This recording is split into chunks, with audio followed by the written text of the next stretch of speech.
Hello everyone, कैसे हो आप सभी। आई थिंक सभी बढ़िया होंगे, अच्छे होंगे। स्वागत करती हूँ मैं आप सभी का अपने YouTube channel study with Deepa Saini में।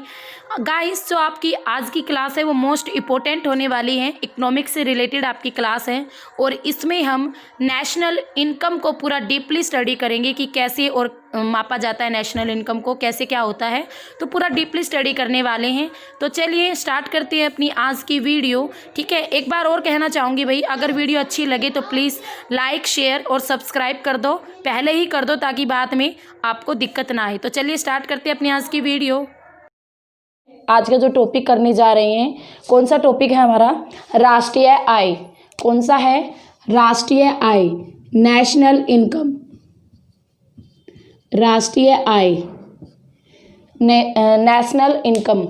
ठीक है, इम्पोर्टेंट टॉपिक है। एग्जाम में एक क्वेश्चन हमेशा देखने को मिलता है। अगर आप बात करें भारत का बेस ईयर, ठीक है, सबसे पहले बात करते हैं इकोनॉमिक्स में भारत का जो एक साल है जिसमें आपके टैक्स वगैरह इन सब का लेखा जोखा होता है, तो वो कब से कब तक होता है? तो भाई ये आपका होता है 31 मार्च से शुरू होता है और 31 मार्च को ख़त्म हो जाता है, 1 अप्रैल से नेक्स्ट शुरू हो जाता है। ठीक है, समझ रहे हो ना? यानी जैसे आपकी क्लासें ख़त्म होती है ना, स्कूल जाते हो, 31 मार्च को आपका रिजल्ट आ जाता है छोटे बच्चों का और 1 अप्रैल से फिर उनकी न्यू क्लासेस शुरू हो जाती है। सेम ऐसे ही आपकी इकोनॉमिक्स में भी होता है, 31 से आपका दोबारा 1 आने तक का सारा लेखा जोखा किया जाता है इकोनॉमिक्स में, टैक्स वगैरह का, आय का, व्यय का। ठीक है, जितने भी आपके खाते हैं सबका लेखा जोखा होता है इस ईयर्स में। तो इकोनॉमिक्स में एक साल कहाँ से कहाँ तक 1 जनवरी से शुरू नहीं होता भाई, ऐसे शुरू होता है आपका इकोनॉमिक्स में 1 साल, 1 वर्ष। 1 वर्ष में 1 अप्रैल से, या फिर ये कह लो पजल नहीं होगे, 1 अप्रैल से 31 मार्च। ठीक है, 1 अप्रैल से शुरू होगा फिर 31 मार्च पर ख़त्म हो जाएगा। इकोनॉमिक्स में बात करें 1 साल की, 1 वर्ष की। 1 वर्ष में 1 अप्रैल से 31 मार्च में जो भी आपकी वस्तुएं उत्पन्न हुई या उत्पादित हुई, ठीक है, जो बनी वस्तुएं देश में, उसके अलावा जो भी सेवाएं हैं, सेवाएं यानी जो भी जॉब है, जॉब आपको पता है गवर्नमेंट जॉब जो करते हैं या प्राइवेट भी जो करते हैं, सब टैक्स के रूप में गवर्नमेंट को भुगतान देते हैं। तो जो हमारी सेवाएं हैं उन सब का कुल जो पैसा हुआ, उन सब का जो मूल्य है, वही सारी चीज़ें आपकी नेशनल इनकम में शामिल होती हैं। बात करें जैसे हमारे देशवासियों की आय, जैसे आप कितना कमाते हो, देशवासियों की आय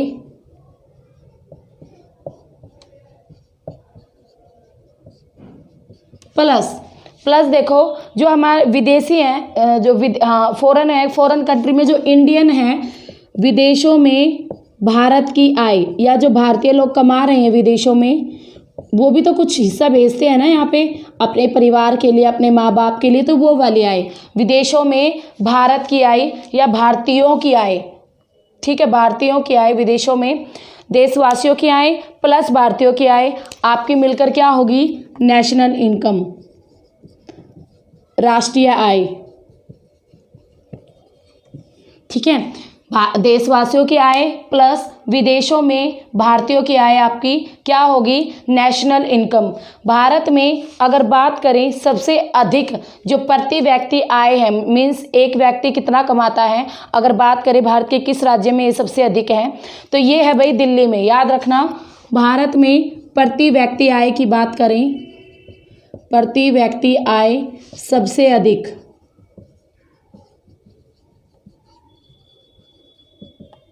फर्स्ट नंबर आता है इसमें दिल्ली और दूसरा नंबर आता है गोवा। ठीक है, अगर प्रति व्यक्ति आय की बात करें भारत में कि भाई भारत में सबसे अधिक प्रति व्यक्ति आय, फर्स्ट नंबर दिल्ली, दूसरा नंबर आता है गोवा। अब पूछे कि भारत में जो प्रति व्यक्ति आय सबसे कम कहाँ पर है, तो सबसे कम भारत में जो प्रति व्यक्ति आय सबसे कम किस राज्य में है? बिहार में, और दूसरे नंबर पर आता है यूपी। फर्स्ट नंबर सबसे कम बिहार, दूसरा यूपी। ये तो थी बात कि राष्ट्रीय आय की, प्रति व्यक्ति आय की, भारत में किस राज्य में सबसे अधिक होती हैं? दिल्ली, गोवा। और किस में सबसे कम होती है? बिहार, यूपी। ठीक है। नेशनल इनकम देशवासियों की आय, यानी जो हम कमाते हैं, भारत के लोग जो कमाते हैं, कैसे भी कमाते हो, जो कमाते हैं, प्लस विदेशों में जो हमारे इंडियन रह रहे हैं उनकी आय, दोनों के मिलाकर हो गया आपकी नेशनल इनकम। अब इस नेशनल इनकम में भी काफ़ी क्वेश्चंस आपके पुट होते हैं। एक तो यही कि भारत में सबसे पहले जो नेशनल इनकम है, जो राष्ट्रीय आय है, भारत में सबसे पहले इसका अनुमान या इसकी गणना का अनुमान, इसको गिनने का अनुमान सबसे पहले किसने लगाया था भारत में? तो किसने लगाया था? दादा भाई नौरोजी ने। याद रखना, इम्पोर्टेंट क्वेश्चन है। दादा भाई नौरोजी ने सबसे पहले भारत में जो राष्ट्रीय आय है उसकी गणना का अनुमान लगाया था। उस समय हमारे भारत में जो नेशनल इनकम थी 202 प्रति व्यक्ति थी। प्रति व्यक्ति 202 रुपये थी। ठीक है, 202 रुपये थी प्रति व्यक्ति, यानी एक व्यक्ति एवरेज 202 रुपये कमाता था उस वक्त। दादा भाई नौरोजी के बारे में सुन लो भाई। ये जो दादा भाई नौरोजी थे, ये ब्रिटिश के संसद के सदस्य भी चुने गए थे। एग्जाम में बहुत बार पूछा जाता है हिस्ट्री में, बाकी आपको निशा मैम कराएंगे ही हिस्ट्री। तो जो दादा भाई नौरोजी थे, ब्रिटिश संसद में संसद भी चुने गए थे। और ये किस सन में चुने गए थे? ये 2 बार चुने गए थे भाई। एक तो आपके 1892 में, एक 1895 में। तो याद रखना, ब्रिटिश संसद में ये संसद भी चुने गए थे 1892 और 1895। इकोनॉमिक्स में इन्होंने क्या किया था? राष्ट्रीय आय को गणना या राष्ट्रीय आय की गणना करने का अनुमान सबसे पहले दादा भाई नौरोजी ने लगाया था। उस समय जो राष्ट्रीय आय थी 202 रुपये प्रति व्यक्ति थी। इनकी एक बुक भी थी और पत्रिका भी थी। इनकी बुक का नाम या पत्रिका कह लो रास्ते गफ्फार। एग्जाम में बहुत पूछी जाती है, रास्ते गफ्फार। ये इनकी पत्रिका थी। वो अलग बात है कि भाई बाद में जाके बुक के रूप में छप गई थी, बट इनकी ये क्या थी? पत्रिका, जो बाद में बुक बन गई थी। इनकी एक बुक भी थी, poverty and un-British rule of India. Poverty and un-British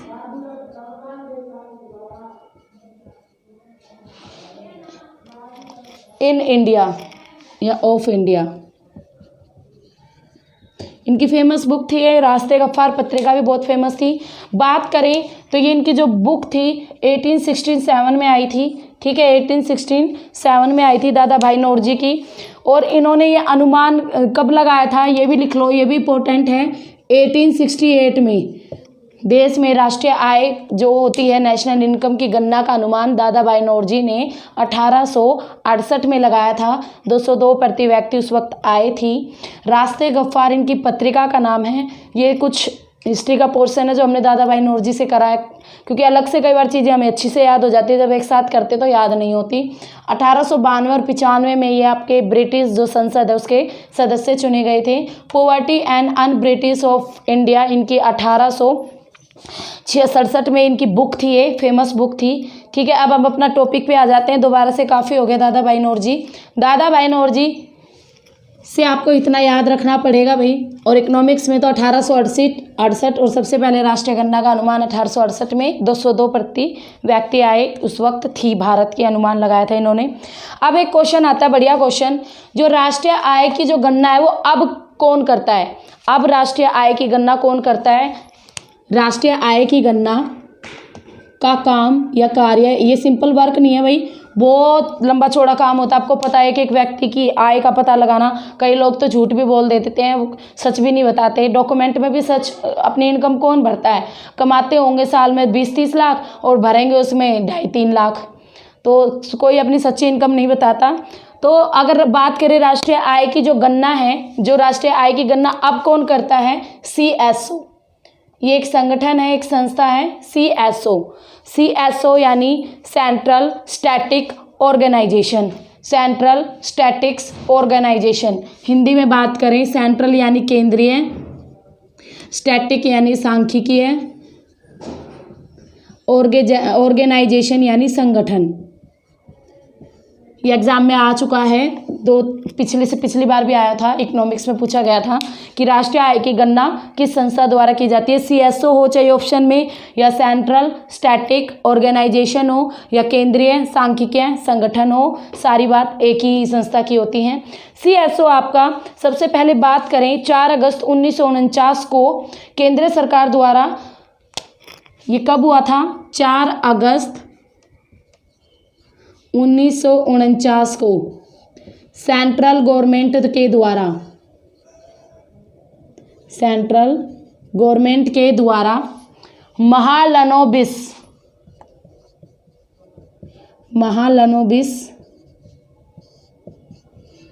की अध्यक्षता में ये बना था भाई CSO। ठीक है, पूछे आपसे CSO, ये जो गठन है CSO का, गठन कब हुआ था, ये कब बना था, गठन की बात करें इसकी, तो 4 अगस्त 1949 को जो केंद्रीय सरकार है, सेंट्रल गवर्नमेंट के द्वारा महालनोबिस की अध्यक्षता में ये बना था, या इसकी अध्यक्षता में ये हुआ था। किसकी अध्यक्षता में? महालनोबिस की में। अगर इसके हेड क्वार्टर की बात करें CSO की, तो जो CSO का हेड क्वार्टर है वो आपका न्यू दिल्ली में है। कहाँ पर है? न्यू दिल्ली, याद रखना CSO का हेड क्वार्टर कहाँ पर है? न्यू दिल्ली में। नेक्स्ट आते हैं, अब एग्ज़ाम जो क्वेश्चंस बनता है, एक अच्छा क्वेश्चन बनता है। वैसे तो आपकी जो इकोनॉमिक्स है उसको कितने सेक्टरों में बांटा गया है? 5, प्राथमिक, द्वितीयक, तृतीयक, चतुर्थक और पंचम। ठीक है, बट जो CSO था, CSO ने हमारी इकोनॉमिक्स को कितने पार्ट्स में बांटा था? स्टार्टिंग में कितने पार्ट्स में बांटा था? 3। याद रखना, CSO ने इकोनॉमिक्स को 3 सेक्टर्स में बांटा था। ठीक है, 3 सेक्टर्स में बांटा था। वो कौन कौन से थे आपके? प्राथमिक, द्वितीयक और तृतीयक। तो याद रखना, CSO ने इकोनॉमिक्स को कितने सेक्टरों में विभाजित किया था? 3 में किया था, प्राथमिक, द्वितीयक, तृतीयक। कहीं वहाँ 5 कर आओ, याद रखना 3 सेक्टरों में इसने इकोनॉमिक्स को डिवाइड किया था। CSO दिवस कब बनाया जाता है? CSO दिवस आपका 29 जून को बनाया जाता है। याद रखना 29 जून को CSO डे बनाया जाता है, यानी CSO दिवस बनाया जाता है। और ये 29 जून को क्यों बनाया जाता है भाई? ये तो 4 अगस्त को इसका गठन हुआ था। तो ये जो महालनोबिस था ना, इसके जन्म दिवस पर, इसके जन्म पर, महालनोबिस के बर्थडे पर, जन्म पर CSO दिवस बनाया जाता है। याद रखना, महालनोबिस के जन्म दिवस पर CSO दिवस मनाया जाता है। ये कब है? 29 जून। वैसे ये 4 अगस्त 1949 को इसका गठन हुआ था। तो ये था आपकी थोड़ा CSO के बारे में, और ये इंपॉर्टेंट क्वेश्चन है, इंपॉर्टेंट क्वेश्चन है। एग्जाम में एक क्वेश्चन जरूर मिलेगा यहाँ से आपको। राष्ट्रीय आय की गणना CSO करता है, केंद्रीय सांख्यिकीय संगठन, सेंट्रल स्टैटिक ऑर्गेनाइजेशन। अगर इसकी बात करें तो ये 4 अगस्त 1949 में ये गठित हुआ था या बना था, सेंट्रल गवर्नमेंट के द्वारा हुआ था। महालनोबिस की अध्यक्षता में इसे बनाया गया था। और जो CSO दिवस बनाया जाता है वो 29 जून को बनाया जाता है। क्यों? क्योंकि महालनोबिस के जन्म दिवस पर बनाया जाता है CSO दिवस। CSO ने, इसका हेड क्वार्टर की बात करें, न्यू दिल्ली में है। बट इसको ये पूछे कि इकोनॉमिक्स को कितने सेक्टरों में बांटा था CSO ने? 3 सेक्टरों में बांटा था, प्राथमिक, द्वितीयक, तृतीयक। वैसे हमारी इकोनॉमिक्स 5 सेक्टरों में बटी हुई है, बट CSO ने कितने सेक्टर्स में विभाजित किया था इकोनॉमिक्स को? 3 में, प्राथमिक, द्वितीयक, तृतीयक। नेक्स्ट अब हमारे आएंगे राष्ट्रीय आय या उसके जो उत्पाद है उसकी कुछ आप ये लगा लो अवधारणाएं, कंसेप्ट, कुछ कंसेप्ट आएंगे आपके सीधे सीधे, जैसे आपने सुने भी होंगे GDP, सकल घरेलू उत्पाद, GNP, नेट NNP, इस तरह की चीज़ें आएंगी। अब आपकी वो थोड़ी समझने की है, समझ आ जाएगी, ज़्यादा मुश्किल नहीं है। सबसे पहले करेंगे हम GDP। इसको कहते हैं भाई सकल घरेलू उत्पाद, सकल घरेलू उत्पाद। ठीक है, यानी आपका ग्रॉस डोमेस्टिक प्रोडक्ट। ठीक है, इनकी फुल फॉर्म भी आनी चाहिए, ग्रॉस डोमेस्टिक प्रोडक्ट, सकल घरेलू उत्पाद, ग्रॉस डोमेस्टिक प्रोडक्ट। जो सकल घरेलू उत्पाद है इसे कौन निकालता है? 1995 से आपका CSO ही हर साल सकल घरेलू उत्पाद यानी जीडीपी निकालता है। हम होता है ना, इस साल हमारी जीडीपी इतनी रही, इस साल इतनी रही, इस साल इतनी रही। तो आपकी कौन निकालता है? सकल घरेलू उत्पाद, जीडीपी। यानी आंकड़ों से संबंधित आपका जो डेटा होगा ना इकोनॉमिक्स में, सारे काम वो सीएसओ ही करता है। ठीक है, इसलिए मैंने सीएसओ के बारे में आपको पहले ही पढ़ा दिया। अब इसमें क्या होता है जीडीपी में, एक वर्ष के अंदर, एक साल के अंदर, ठीक है, एक साल के अंदर हमारे देश में, ठीक है, यानी हमारी जो सीमा है, जो बाउंड्री है, हमारी घरेलू सीमा के अंदर, हमारे देश के अंदर एक साल के अंदर घरेलू सीमा के अंदर, बाउंड्री के अंदर हमारे देश के लोगों द्वारा या निवासियों द्वारा, हमारे देश के लोगों द्वारा,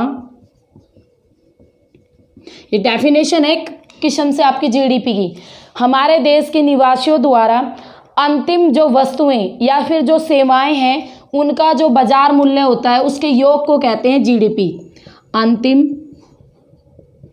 अंतिम जो वस्तुएं हैं या फिर जो सेवाएं हैं, सेवाओं के मूल्यों, सेवाओं के बाजार मूल्यों, सेवाओं के बाजार मूल्यों के योग को जीडीपी कहते हैं। समझ रहे हो ना? ठीक है, समझ आ गया ना? एक साल के अंदर, या सिंपल वे में समझाती हूँ, एक साल में भाई हमारे देश की बाउंड्री के अंदर, यानी हमारे देश के अंदर, भारत के अंदर भारत के लोगों के द्वारा जितना भी पैसा कमाया गया है, जितनी भी वस्तुएं बनी, जितनी भी सेवाएं दी, उन सब का मार्केट वैल्यू देख लो, बाजार मूल्य, उसके योग को कहते हैं जीडीपी। ठीक है, यानी आपकी गवर्नमेंट, आपकी जॉब्स भी आ गई, वस्तुएं भी आ गई और आपकी कमाई भी आ गई, सब कुछ, ये होता है जीडीपी। सेकेंडली अगर बात करें अपने देश की भौगोलिक सीमा के अंदर, हमारे देश की वही सेम बात है, बाउंड्री के अंदर जो हमारी उत्पादित समस्त जो वस्तुएं हैं या जो समस्त सेवाएं हैं, उन सब का जो मूल्य है उसको कहते हैं जीडीपी। ये सारा का सारा आपका एक वित्तीय वर्ष के अंदर होता है। अब वित्तीय वर्ष मैंने स्टार्टिंग में समझाया था ना क्या होता है, ये सारा का सिस्टम हर एक वित्तीय वर्ष के अंदर होता है, जो कि आपका 1 अप्रैल से शुरू होता है और 31 मार्च को ख़त्म हो जाता है। ठीक है, तो ये था हमारा वित्तीय वर्ष, कब शुरू होता है? 1 अप्रैल को और 31 मार्च को ख़त्म हो जाता है वित्तीय वर्ष। ये थी जीडीपी। अब जीडीपी के अगर फार्मूले की बात करें, इसके कंसेप्ट की बात करें, इसमें आपके घरेलू तो चीज़ें शामिल हो गई, इन सब के अलावा और भी चीज़ें शामिल होती है जीडीपी में।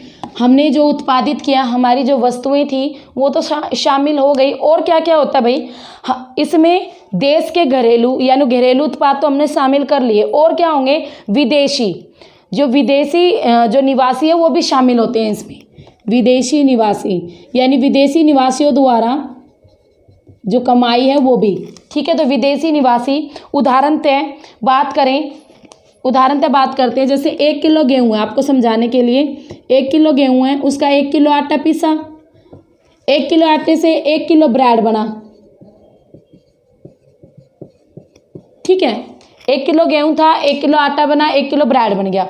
अब जो ब्रेड होगा ना, उसको जो हम किसका मूल्य लेंगे? हम ना तो गेहूं का लेंगे ना आटे का लेंगे, मूल्य किसका लेंगे? ब्रेड का, जीडीपी में। समझ रहे हो ना? तो जीडीपी में लास्ट जो वस्तु, मैं इसलिए तो वर्ड आया था ना अंतिम वस्तु का जो उत्पाद होगा ना, ये स्टार्टिंग थी, ये फिर उसके बाद आटा बना, फिर ब्रेड बना, यानी ब्रेड के बाद तो और कुछ नहीं बन सकता ना बेचने के लिए, तो अंतिम कौन सा होगी? अंतिम वस्तु ब्रेड। तो इसी तरह जो आपकी अंतिम वस्तुएं होती हैं या अंतिम सेवाएं होती हैं, उनके योग को कहते हैं जीडीपी। अब फार्मूले की बात करें, एक छोटी सी चीज़ और समझो फार्मूले से पहले। इकोनॉमिक्स में विदेशों की भारत में कंपनी हो तो उसे एम द्वारा दिखाते हैं। एम क्या होता है? एम द्वारा क्या दिखाते हैं? कोई विदेशी कंपनी है भारत में, विदेशों की भारत में कंपनी एम से दिखाई जाएगी। ठीक है, बट अगर बात करें भारत की कोई कंपनी हो, भारत की कंपनी विदेशों में हो, तो उसे हम दिखाते हैं एक्स द्वारा। ठीक है, तो विदेशों की भारत में कंपनी, या आएंगे आगे एम और एक्स आपके, तो विदेशों की भारत में कंपनी हो तो उसे एम द्वारा दिखाया जाता है इकोनॉमिक्स में, एक्स द्वारा भारत की कंपनी, अगर विदेशों में कोई कंपनी है भारत की तो उसे एक्स द्वारा दिखाते हैं। तो जीडीपी आपकी क्या होती है, जीडीपी वो तो सारी चीज़ें होती ही हैं कि हमारे देश में घरेलू सीमा के अंदर एक वर्ष, वित्तीय वर्ष के अंदर अंतिम जो सेवाएं हैं या वस्तुएं हैं उनके उत्पादन के बाजार मूल्य को जीडीपी कहते हैं। उसके अलावा आपकी जीडीपी क्या होती है, GDP is equal to X plus M.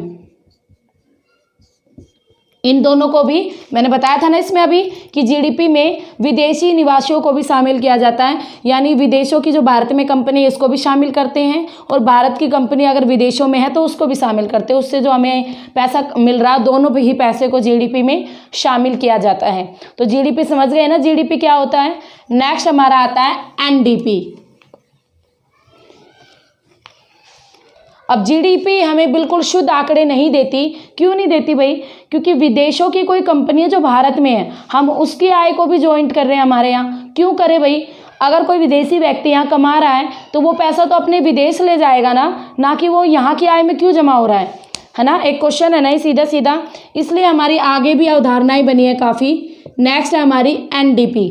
NDP यानी नेट डोमेस्टिक प्रोडक्ट। अगर हिंदी में बात करें नेट, यानी नेट का मीनिंग हिंदी में निवल होता है और वास्तविक भी होता है, दोनों ही मीनिंग होते हैं, निवल और वास्तविक। डोमेस्टिक यानी घरेलू, प्रोडक्ट यानी उत्पाद, ठीक है। निवल वास्तविक घरेलू उत्पाद, net domestic product. Net English में भी लिख ही देती हूँ, नेट डोमेस्टिक प्रोडक्ट, ये है आपकी एनडीपी की फुल फॉर्म। अगर जीडीपी में से खर्चा घटा दिया जाए, देखो हमने आय तो जोड़ ली, हमने भाई मान लो आप महीने में 50,000 कमाते हो तो गवर्नमेंट ने सीधा 50,000 जोड़ लिया, पर ये तो देखो आप 50,000 में से सेव कितना कर पाते हो। मान लो आपके घर में 30-35 हज़ार रुपये खर्चा हो जाता है, यानी जो मिनिमम आपने जो सेविंग की वो कितनी हुई है एक महीने में 15,000, तो वो तो खर्चा हो गया ना। तो आपकी जो जीडीपी है, जीडीपी में तो टोटल सब कुछ जोड़ दिया जाता है, बट अगर जीडीपी में से खर्चा घटा दिया जाए, जीडीपी में से खर्चा घटा दिया जाए तो आपका नेट डोमेस्टिक प्रोडक्ट निकलता है, निवल वास्तविक घरेलू उत्पाद निकलता है। इसका जो फॉर्मूला बनेगा वो आपका यही होगा concept, NDP is equal to GDP minus मूल्यह्रास, ठीक है। जीडीपी माइनस मूल्यह्रास, मूल्यह्रास मीन्स वही होता है आपका खर्चा। तो जब खर्चा माइनस कर दिया जाए तो जो आपकी निकलेगी वो होगी एनडीपी। नेक्स्ट हमारी आती हैं जीएनपी। ये कंप्लीट हो गई है ना, समझ में आ गई ना, ये मुश्किल नहीं थी, बस जीडीपी में से हमने खर्चा हटाना और कुछ नहीं करना। जीडीपी थी जो कि मैंने पूरा डिटेल में समझाई है। नेक्स्ट आती है जीएनपी। जीएनपी यानी gross, N means national, P means product. Gross means सकल, नेशनल मीन्स राष्ट्रीय, प्रोडक्ट मीन्स उत्पाद, ठीक है। ग्रोस नेशनल प्रोडक्ट, सकल राष्ट्रीय उत्पाद। इसमें क्या होगा भाई, आपकी जीडीपी आएगी, पूरी की पूरी जीडीपी आ गई, उसके बाद विदेशों में जो भारतीय रहते हैं उनकी आय माइनस भारत में जो रहते हैं ना विदेशी, उनकी आय को माइनस किया जाएगा। कैसे किया जाएगा,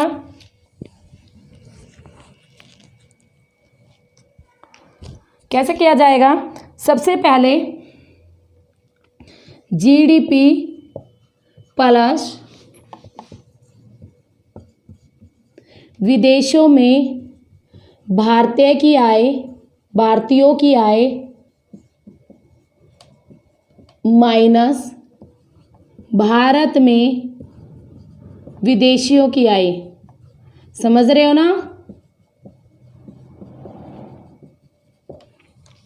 समझ गए ना कि भाई आपका जो जीडीपी पूरा का पूरा जीडीपी इसमें आएगा। उसके अलावा बात करें विदेशों में भारतीय की आय प्लस भारत में विदेशों की आय, तो ये GNP। अब देखो, विदेशों में भारतीय की आय और भारत में विदेशियों की आय, इसके लिए मैंने x और m बताए थे आपको। तो फार्मूला क्या बनेगा आपका GNP का? GNP is equal to GDP plus क्या क्या आएंगे भाई आपका x minus m, x minus m।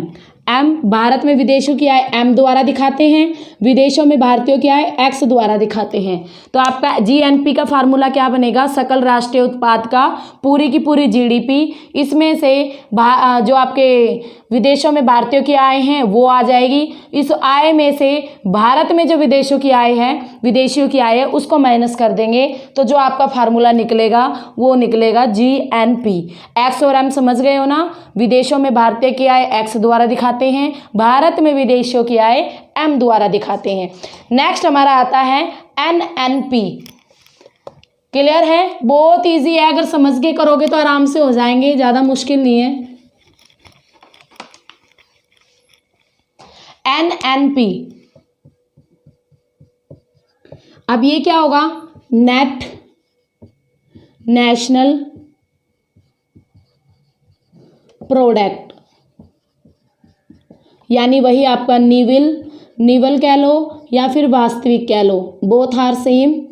निवल वास्तविक राष्ट्रीय उत्पाद, ओके, निवल वास्तविक राष्ट्रीय उत्पाद। इसमें क्या होगा? जो आपकी GNP थी, GDP नहीं, GNP में आपका क्या क्या आ गया था? आपकी पूरी GDP आ गई थी। जो हमारा जो विदेशों में भारतीय रह रहे हैं उनकी आय में से हमने भारत में जो विदेशियों की कमाई है उसको घटा दिया था, तो हमें प्राप्त हुई थी GNP। ठीक है, अब GNP में से क्या करना हमें? GNP में से हमें मशीनों की घिसावट को घटा देंगे, यानी हमारी जो मशीनों पर खर्चा आता है उसको घटा देंगे। उसके अलावा जो हमारा मूल्यह्रास है उसको घटा देंगे, और जो कर व्यय है उसको घटा देंगे, यानी टैक्स वगैरह है, जो मूल्यों में गिरावट है, उन सब चीज़ों को घटा देंगे तो हमें प्राप्त होगी NNP। NNP is equal to GNP। देखो GNP समझ गए ना? GNP में से हमने घटाना है मशीनों की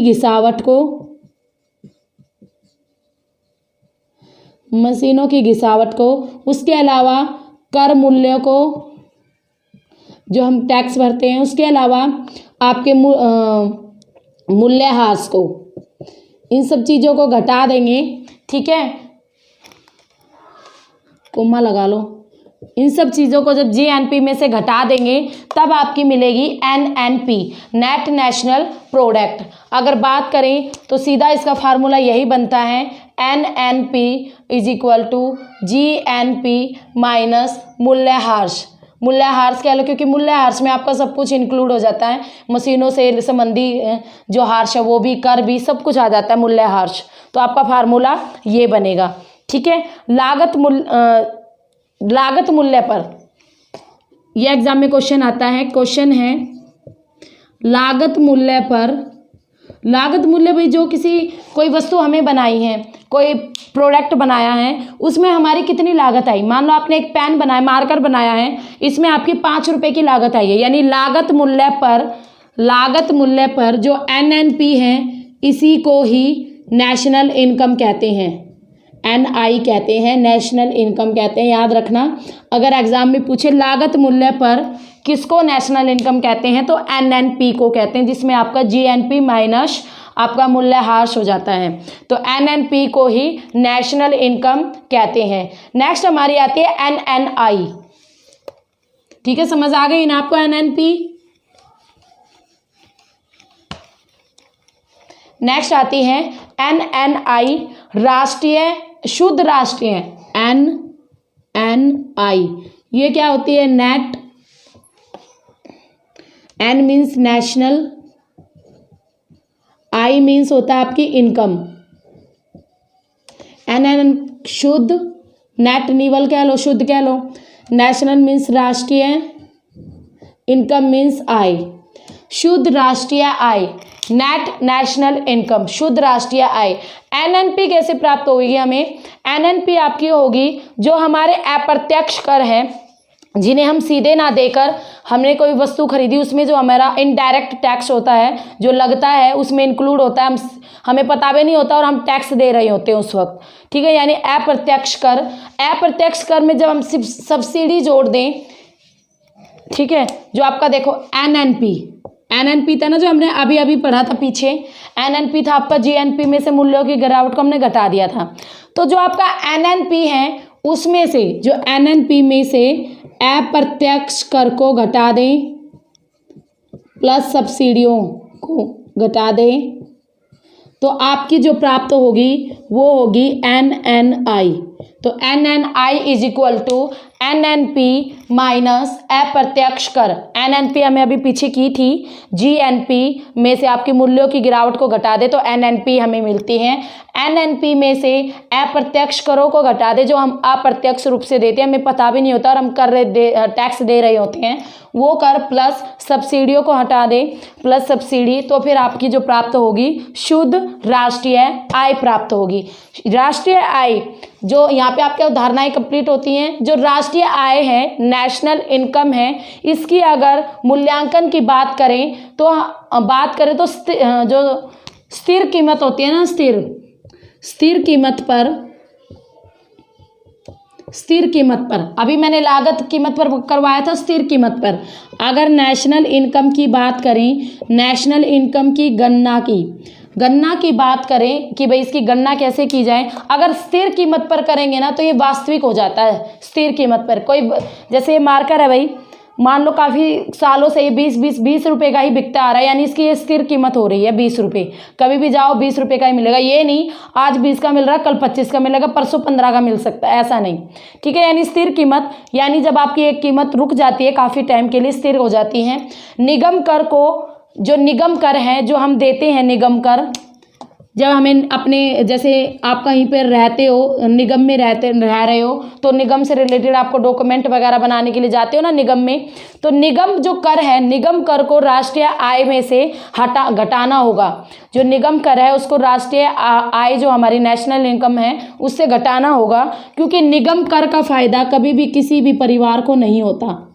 जो निगम लेता है, निगम कर आपका जैसे हाउस कर होते हैं, ठीक है, जो आपके अभी चले थे हाउस कर, पीछे हाउस टैक्स चले थे, हाउस टैक्स भरने हैं, ठीक है। तो इस तरह के जो टैक्स होते हैं, निगम जो कर होते हैं, ये आपके नेशनल इनकम से हटा देने चाहिए, क्योंकि परिवार को कभी इनसे कोई फ़ायदा नहीं होता। CSO ने 2015 में अपनी जो रिपोर्ट जारी की थी वो स्थिर बाजार मूल्य पर व्यक्त थी, जो कि GDP, जो आपके अर्थव्यवस्था के सभी क्षेत्रों के बेसिक मूल्य पर थी, ठीक है। यानी सिंपल समझ लो, अगर हम स्थिर कीमत पर राष्ट्रीय आय की गणना करेंगे तो वो आपकी वास्तविक हो जाती है, ठीक है, क्योंकि अगर किसी चीज़ की कीमत एक जगह रुक जाती है, ठीक हो जाती है, ना बढ़ती है ना घटती है, तो हमें अपनी आय का, अपनी इनकम का भी अनुमान लगाने में आसानी होती है। GDP को उच्च कल्याण का सूचांक नहीं माना जा सकता। क्यों नहीं माना जा सकता भाई GDP को उच्च कल्याण का सूचांक? क्योंकि जो GDP थी हमारी, जो हमने फर्स्ट टाइम की थी, उसको उच्च कल्याण का सूचांक नहीं माना जा सकता,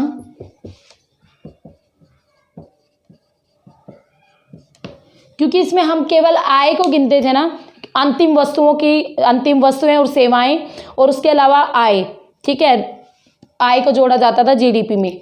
इसको उच्च कल्याण का सूचांक नहीं माना जा सकता। क्यों नहीं माना जा सकता?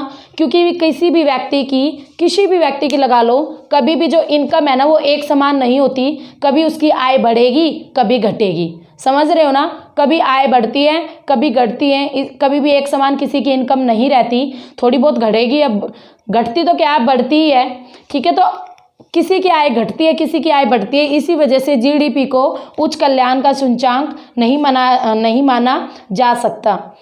तो ये नेक्स्ट हमारा आता है प्रति व्यक्ति आय।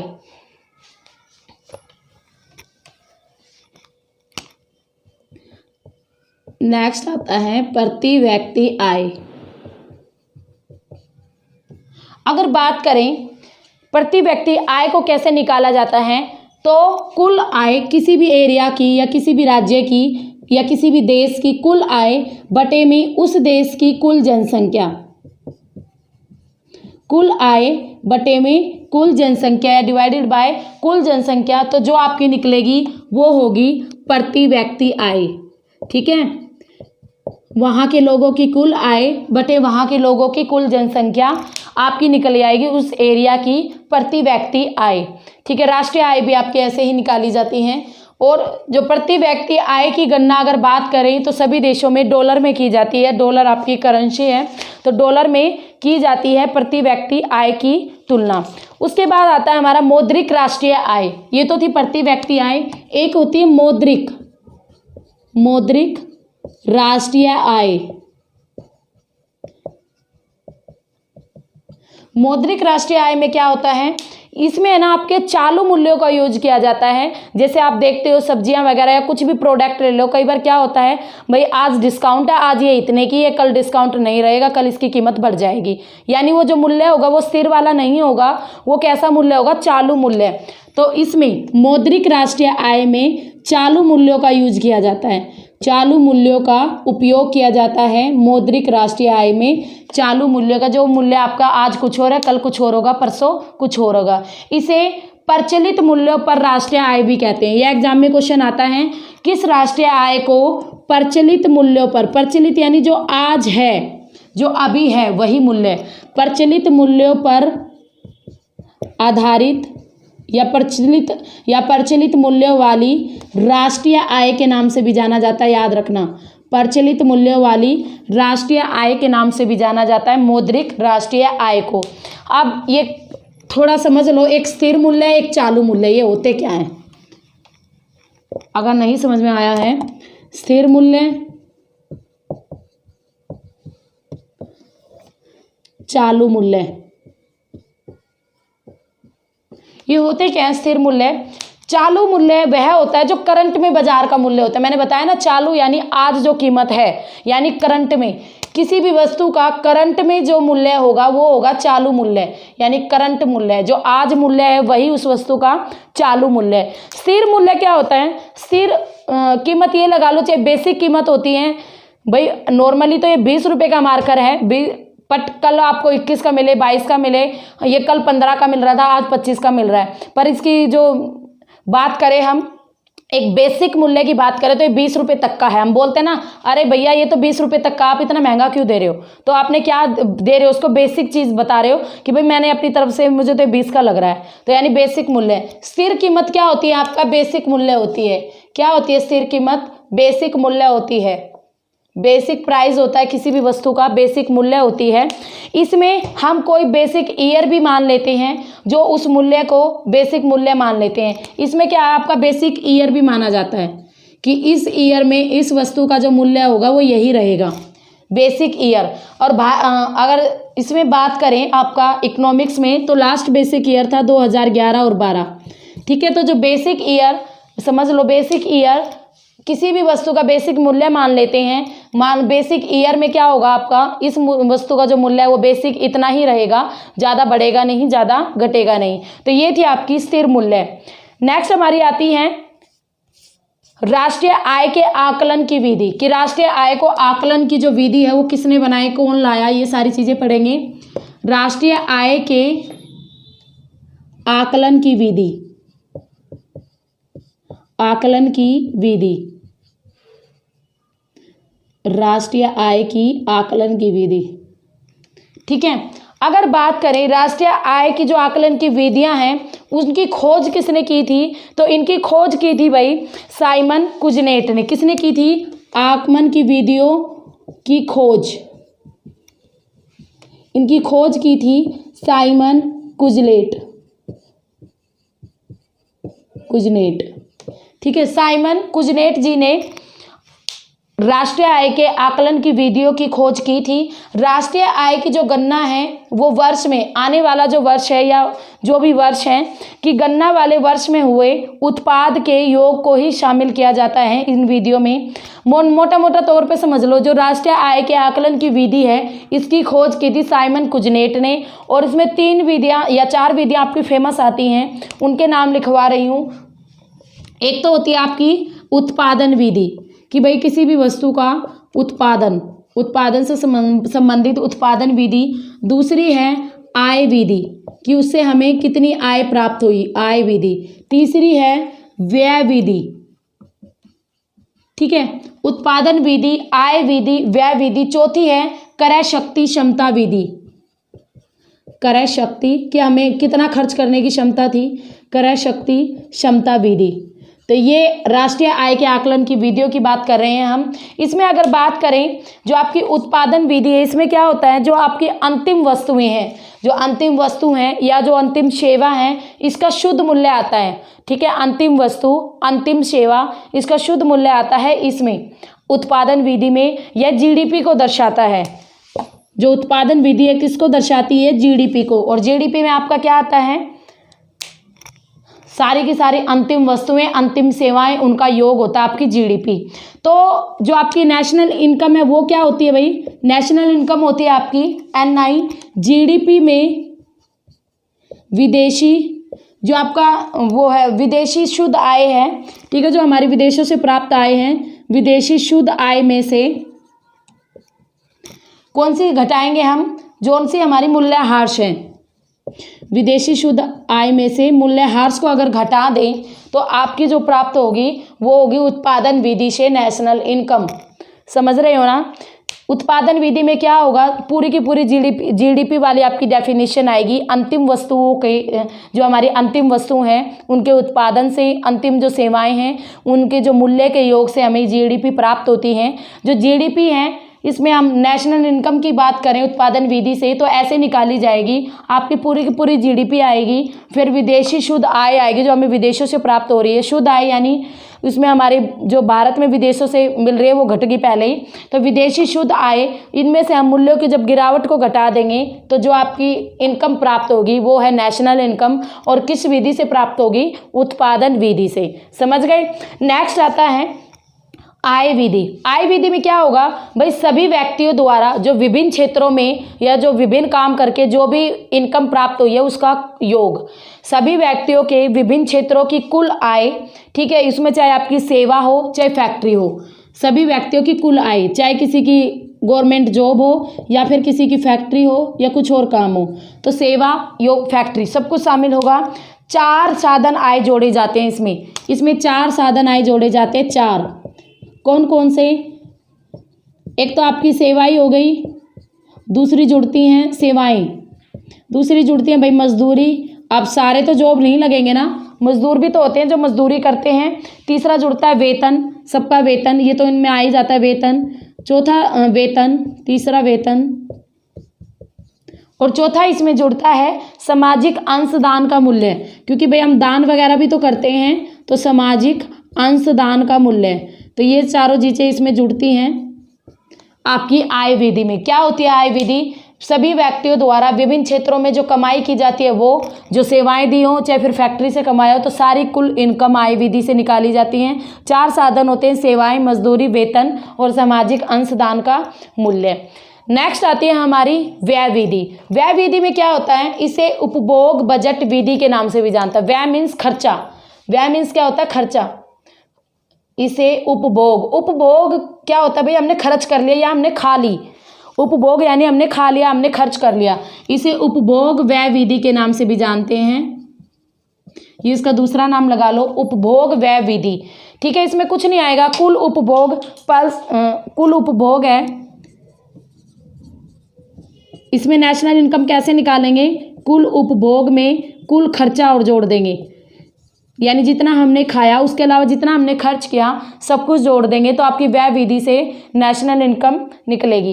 नेक्स्ट हमारी आती है क्रय शक्ति क्षमता विधि। इसका सबसे पहले प्रयोग किया था IMF ने, IMF ने किया था, ठीक है। अंतर्राष्ट्रीय आपकी मुद्रा कोष, इंटरनेशनल मॉनेटरी फंड, ये एक आपकी संस्था है, करवाऊंगी ये संस्थाएं भी।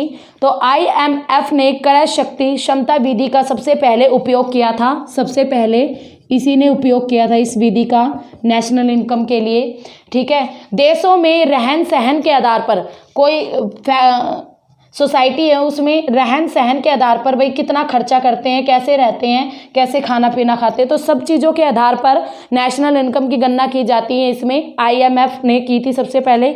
जो वर्ल्ड बैंक है ना, विश्व बैंक है जो, वर्ल्ड बैंक भी इसी विधि का प्रयोग करता है किसी भी देश की नेशनल इनकम को काउंट करने के लिए। जो वर्ल्ड बैंक है वर्ल्ड बैंक भी इसी विधि का यूज करता है, इसी विधि का, क्रय शक्ति क्षमता विधि का ही यूज करता है किसी देश की नेशनल इनकम निकालने के लिए, राष्ट्रीय आय निकालने के लिए। तो ये थी आपकी राष्ट्रीय आय को निकालने की विधियाँ कि भाई राष्ट्रीय आय को कैसे कैसे निकाला जा सकता है।